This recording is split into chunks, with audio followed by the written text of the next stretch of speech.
আসসালামু আলাইকুম রহমতুল্লাহ। 10 মিনিট মাদ্রাসায় আপনাকে স্বাগতম। আজ আমরা লাইলাতুল কদরের দোয়া জানব ইনশাআল্লাহ। লাইলাতুল কদর বা মর্যাদার রাত, এ রাত হাজার মাসের চেয়েও উত্তম। মুমিন মুসলমান বিশেষ এই রাতটির জন্য দীর্ঘ 1 বছর অপেক্ষা করে। প্রতি বছর রমজান মাসের শেষ 10 রাতের যে কোনো এক রাতে লাইলাতুল কদর সংগঠিত হয়, তবে সেই রাতটি নির্ধারিত নয়। এ রাতের ইবাদত বন্দিগি হাজার মাসের ইবাদত বন্দিগির সমান। এ রাতের বিশেষ একটি দোয়ার কথা বলেছেন বিশ্বনবী সাল্লাল্লাহু আলাইহি ওয়াসাল্লাম।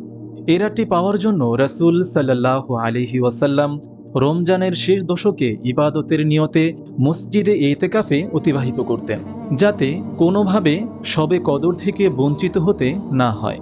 শবে কদরের বিশেষ দোয়া প্রসঙ্গে হাদিসে একটি গুরুত্বপূর্ণ বর্ণনা এসেছে, আর তা হল হযরত আয়েশা সিদ্দিকা রাদিয়াল্লাহু তাআলা আনহা বর্ণনা করেন, একবার আমি রাসূল সাল্লাল্লাহু আলাইহি ওয়াসাল্লামকে জিজ্ঞাসা করলাম, হে আল্লাহর রাসূল সাল্লাল্লাহু আলাইহি ওয়াসাল্লাম, আপনি বলে দিন, আমি যদি লাইলাতুল কদর কোন রাতে হবে তা জানতে পারি, তাতে আমি কোন দোয়া পড়ব? রাসূলুল্লাহ সাল্লাল্লাহু আলাইহি ওয়াসাল্লাম বললেন, তুমি বলবে, আল্লাহুম্মা ইন্নাকা আফুউন তুহিব্বুল আফওয়া ফা'ফু আন্নী।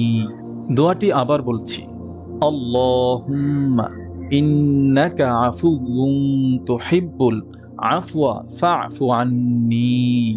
অর্থ, হে আল্লাহ, আপনি ক্ষমাশীল, ক্ষমা করতে ভালোবাসেন, অতএব আমাকে ক্ষমা করে দিন। মহান আল্লাহ তাআলা আমাদেরকে শবে কদরের বিশেষ রাতে এই দোয়াটি পাঠ করে তার ক্ষমা প্রাপ্তির তৌফিক দান করুন, আমিন। আপনি যদি বিভিন্ন আমল ও দোয়া সম্পর্কে জানতে চান, তাহলে এই চ্যানেলটি সাবস্ক্রাইব করে পাশে রাখা বেল আইকনটি বাজিয়ে দিন। জাযাকাল্লাহ।